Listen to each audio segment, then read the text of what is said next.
Dear Ate Love, sumulat po ako dahil walang mapaglagyan ang pighati na aking nararamdaman ngayon.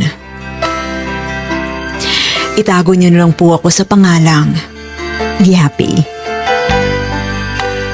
Last week sa lugar na aking pinagtatrabahuan, nagkaroon po ng putukan. Sobrang na-trauma po ako kasama ng aking mga katrabaho. Bale 24 po kami sa office pero pagkatapos ng meeting, nagsiuwian na rin po ang karamihan. Kami naman ng mga friends ko ay nagpaiwan kasi may niluluto kaming maanghang na pagkain sa kusina ng office. In fact, katrabaho ko rin po ang aking kapatid na lalaki. Itago na lang natin siya sa pangalang Pedro. Sa gitna po ng pagluluto namin, may narinig kaming sunod-sunod na putok.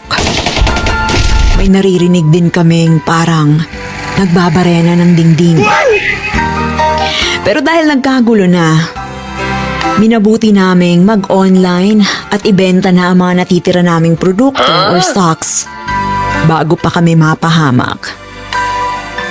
Nag-live selling po kami habang pinapaalam sa lahat that our office is under attack. Was under attack. Si Pedro naman na kapatid ko, sobrang takot at napaluhod para magdasal sa Panginoon. Pero later on, Ate Love, nalaman namin na Judas belt lang pala ang sumabog. Yung fireworks. Sa Tagalog, yun yata yung sinturon ni Judas.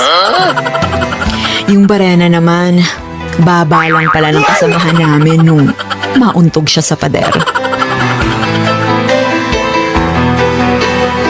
Hindi ko alam kung ano ang ginawa namin to deserve this. Pero ni isa, wala man lang ang nangamusta. Alam kong hindi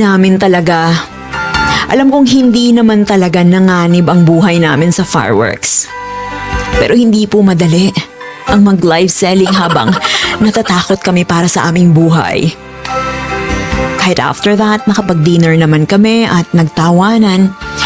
It's just really sad na wala man lang ni isa among our friends kasama sa trabaho na nakasama namin for 10 to 20 years ang nangamusta. Sana po ay mapayuhan niyo po ako at ang aking kapatid na si Pedro. Magre-resign na lang po ba kami sa trabaho? O ipagpatuloy lang namin ang live selling kahit wala nang gustong bumili ng produkto namin? Maraming salamat po. Masugid na tagapakinig ng inyong programa, Yapi. At narinig natin ang kwento ni Miss Yapi sa mga listeners and viewers natin ngayon all over the world.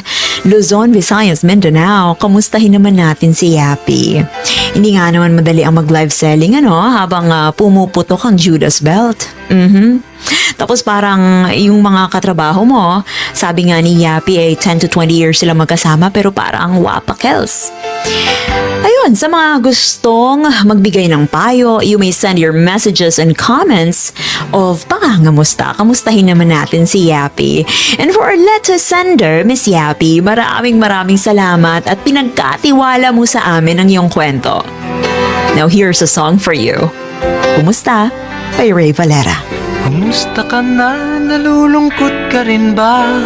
Sana ay kapiling kita.